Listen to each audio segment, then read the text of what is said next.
దేవి పార్వతి సదా చిరునవ్వుతో వెలిగిపోతూ లోకాలను ప్రకాశింపజేసే నీ మోము అలా మ్లానమైందేమిటి? దేన్ని గురించి అంతలా ఆలోచిస్తున్నావు? పరమేశ్వర, నన్నొక చింత పీడిస్తున్నది, కానీ మీకు తెలుపుటకు సంకోచంగా ఉంది. సంకోచం దేనికి? నిస్సంకోచంగా చెప్పు. మరేమీ లేదు. లోగడ క్షణికమైన ఆవేశంలో తమరు నా ముద్దు బాలకుని తలను నరికివేశారు. అప్పుడు చాలా బాధపడ్డాను. కానీ ఆ చర్య వెనుక గజాసురుని శిరస్సుకు త్రిలోక పూజిత చేకూర్చడం అనే పరమార్థం ఉందని తెలిసాక విధికృతమని సరిపెట్టుకున్నాను. అయినా ఆ సంఘటన మరల గుర్తుకొస్తున్నదా దేవి? లేదు ప్రభు, అది కాదు.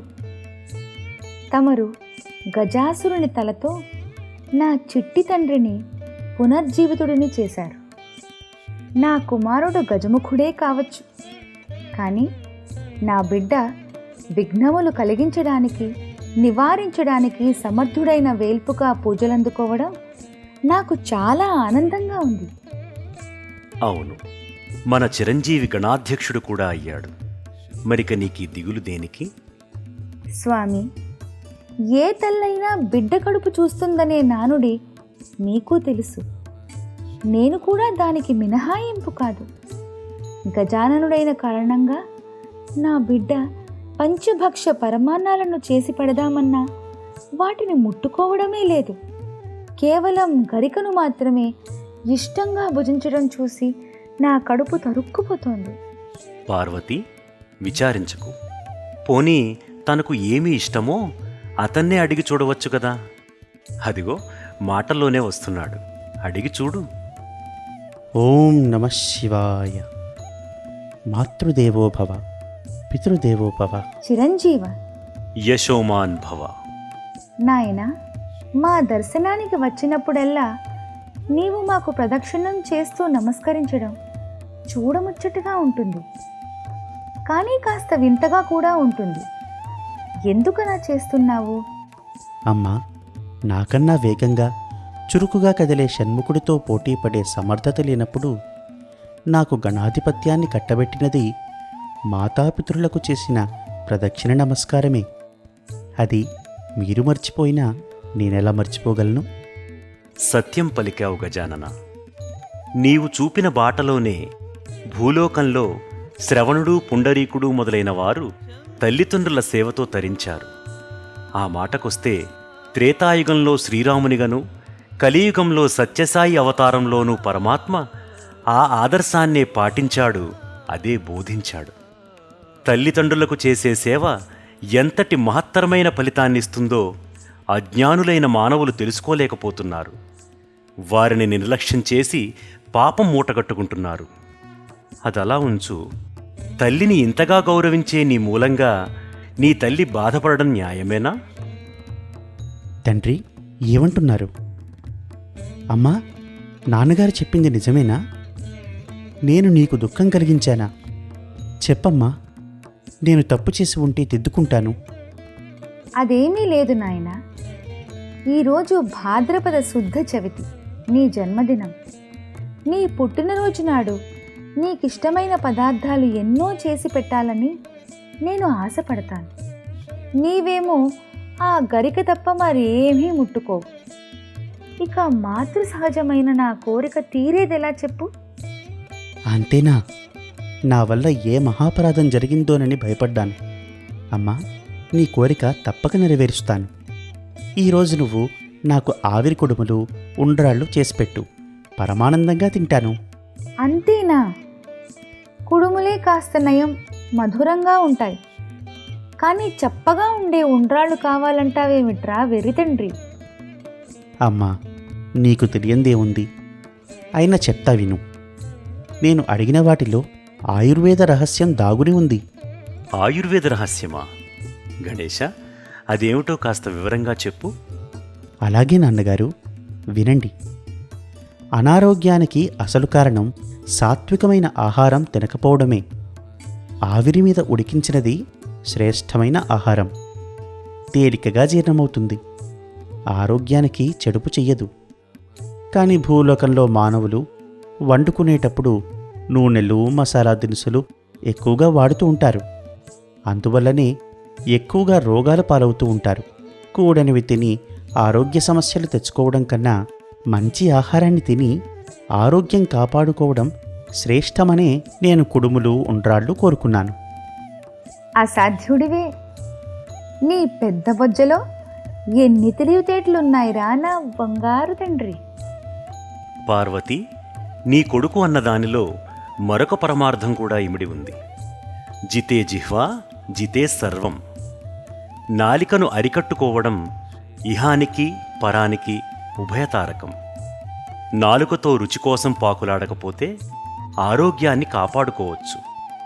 మాట్లాడేటప్పుడు ఎవరినీ నొప్పించకుండా మృదువుగా మాట్లాడేవాడు, నాలుకను హరినామ సంకీర్తనకే ఉపయోగించేవాడు పరమాత్మకు దగ్గరవుతాడు. ఇటువంటి ముఖ్య విషయాలు దేవరహస్యాలుగా మిగిలిపోతే ఎలా? ఆ దిగులేమీ లేదు.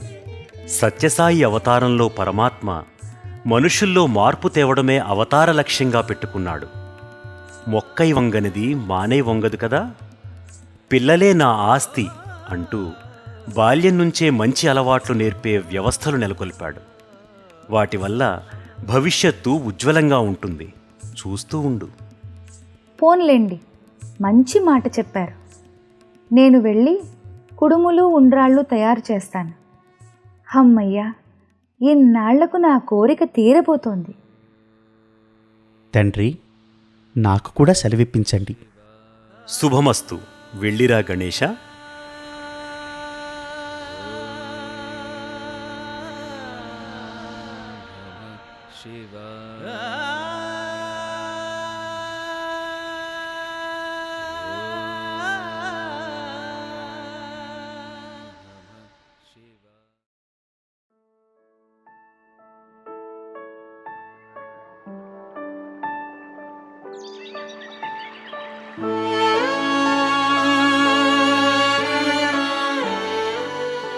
వందనాలు గణేశ. శుభమస్తు. ఏమిటిలా వచ్చావు నందీశా? మా హీరమ్ముడికి హ్యాపీ బర్త్డే చెప్దామని. ఆ మాటేమిటి కొత్తగా? హూన భాష గణేశ. తమ తమ మాతృభాషలు గాలి కుదిలేసి ఇప్పుడు భారతదేశ పౌరులందరూ ఈ హూన భాషే మాట్లాడుతున్నారు.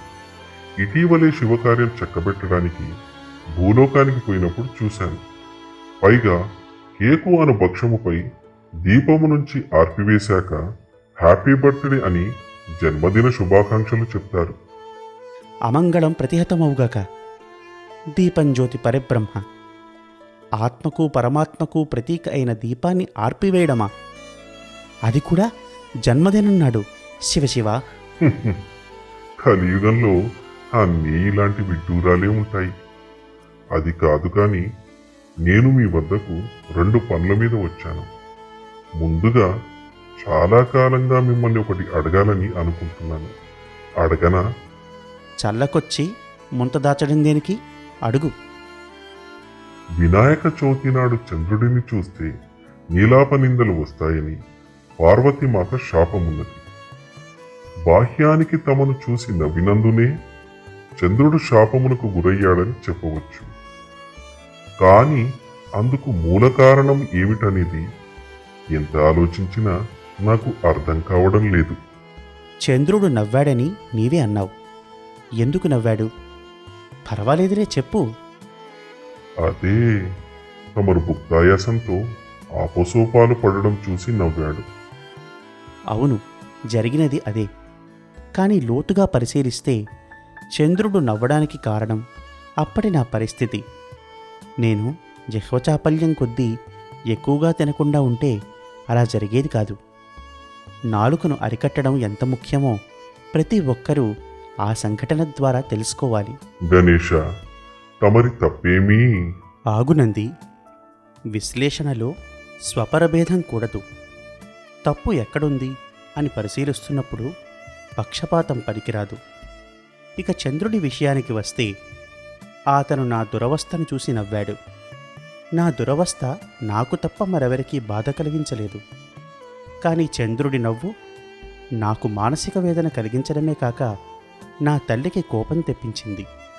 అందుకతడు ఫలితం అనుభవించక తప్పలేదు. చంద్రునిది తామసిక ప్రవృత్తి.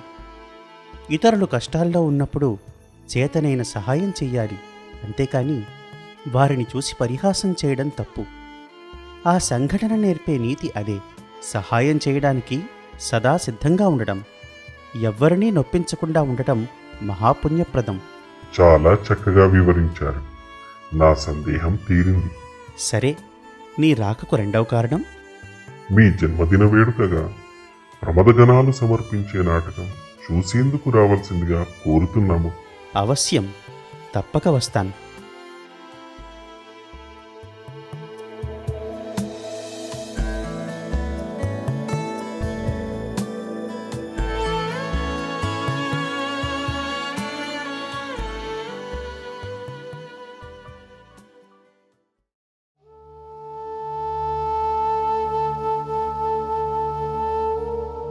స్వామి, ఏమిటలా పరధ్యానంగా ఉన్నారు? ఏమీ లేదు. సత్రాజిత్తు మహారాజు వద్ద ప్రతిరోజు బంగారాన్ని ప్రసాదించే శమంతకమణి ఉంది. అతని తమ్ముడైన ప్రసేనుడు శమంతకమణిని ధరించి వేటకు వెళ్ళాడుట. కాని అక్కడ అతన్ని ఎవరో చంపి మణిని అపహరించారు. అది కృష్ణుడి పనేనని సత్రాజిత్తు నాపై అభియోగం మోపుతున్నాడు. ఇదంతా ఈరోజు పాలకడవలో చంద్రుడిని చూసిన ఫలితం కావచ్చు. అలా అంటారేమిటి? అప్పుడప్పుడు నేను చూస్తూనే ఉంటాను. కానీ ఈరోజు వినాయక చవితి కదా, ఈ రోజున చంద్రుడిని చూస్తే నీలాపనిందులు వస్తాయి. అది సామాన్యులకు మాత్రమే. అవి మిమ్మల్నేం చెయ్యలేవు. చూద్దాం.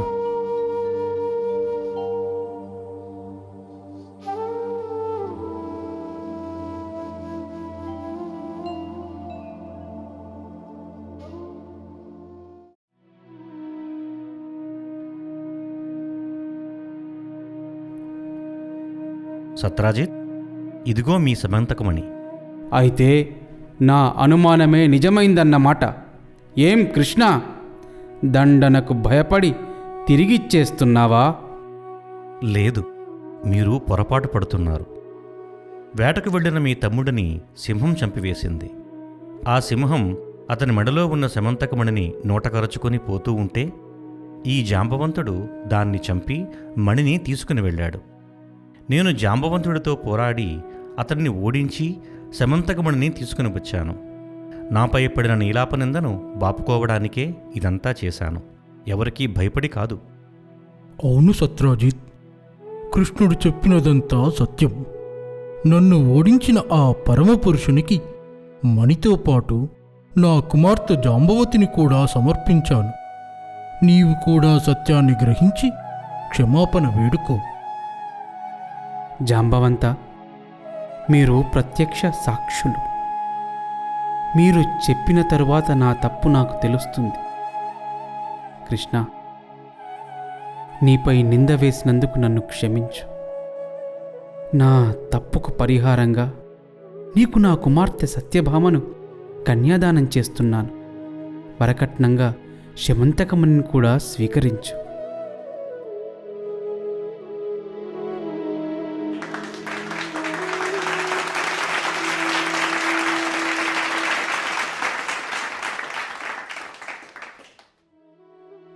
భళి నందీశ్వర భళి. ప్రమథగణాలు సమంతకోపాఖ్యాన్ని రసవత్తరంగా ప్రదర్శించారు. వారికి శిక్షణ ఇవ్వడానికి నీవు పడ్డ శ్రమ ఫలించింది. భేష్. అంతా శివానుగ్రహం, అమ్మ ఆశీర్వచనం. నందీశ్వర, నేను భూలోక సంచారానికి వెళ్తున్నాను. నీకు అభ్యంతరం లేకపోతే నీవు కూడా రావచ్చు. ఎంత మాట! తప్పక వస్తాను. పదండి.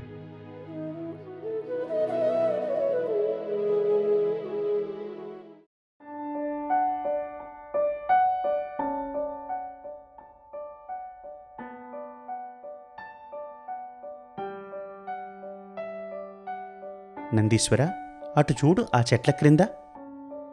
అక్కడ ఎవరో బాలురు ఆడుకుంటున్నట్టు కనిపిస్తోంది. పద, మనము బాలకుల వేషంలో వారిని పలకరించి మాట్లాడదాం. అరే పింటూ, ఇది చూడు, దేవదారు పత్రం అంటే ఇదేనేమో.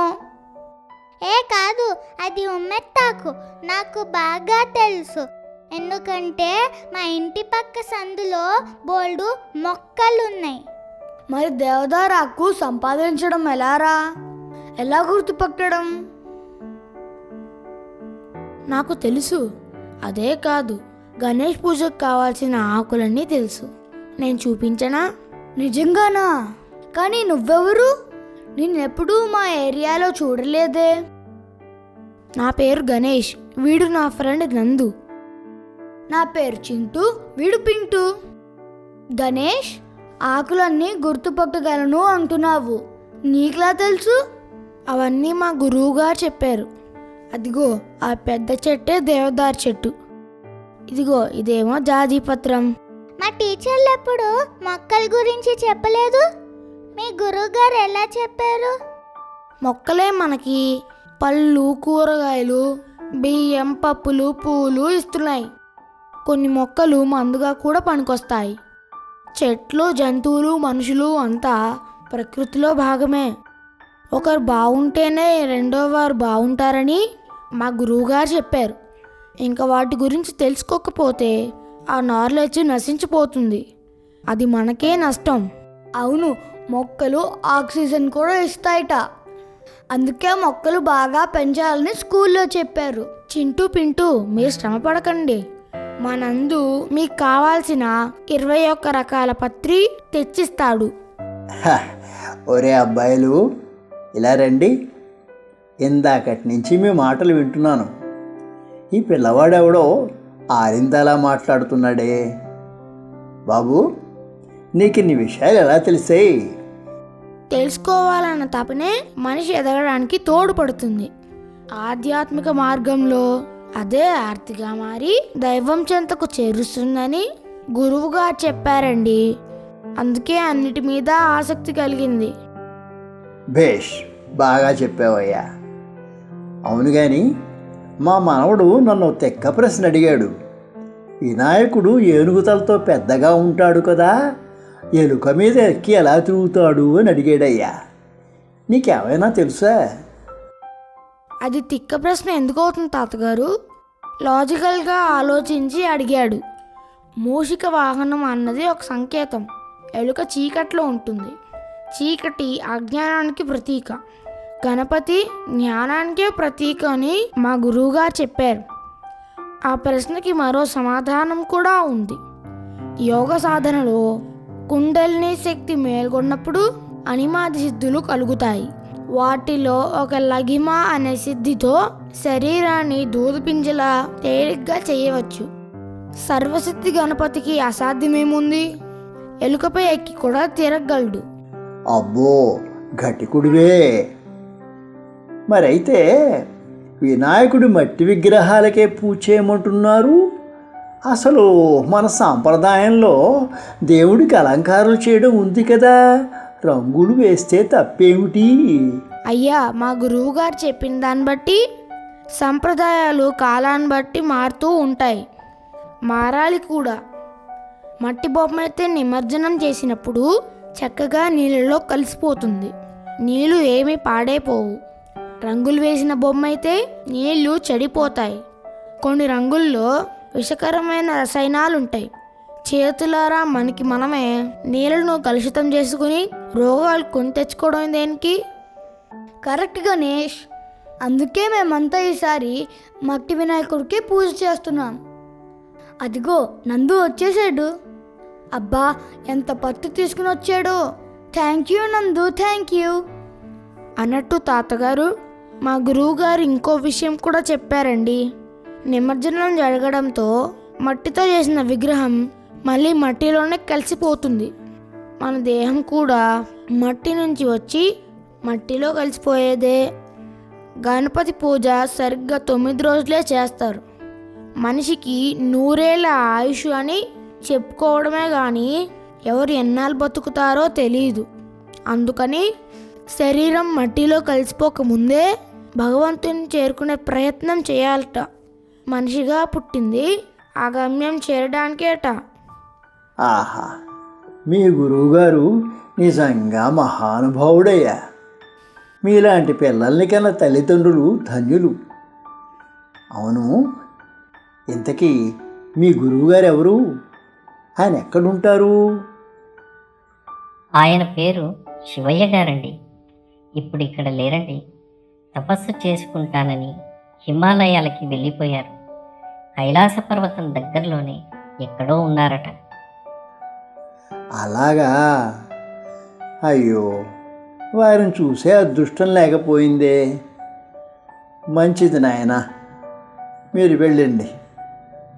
మంచిది నాయనా, మీ పని చూసుకోండి. ఉంటాను. థ్యాంక్స్ గణేష్ అన్నందు.